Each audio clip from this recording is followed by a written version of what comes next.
afternoon now, and we have to heave anchor and go to our next anchorage, which is going to be most likely going to be the Horseshoe Bay, just off Baltimore. And again,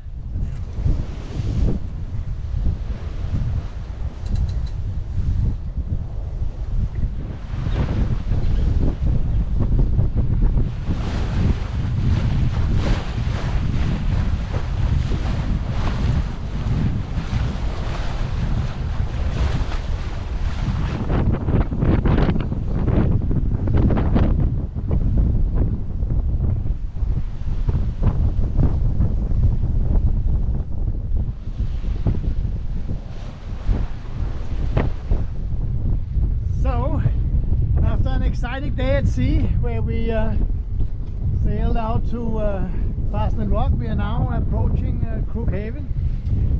We've been past here twice. We're not able to land because both times it was COVID.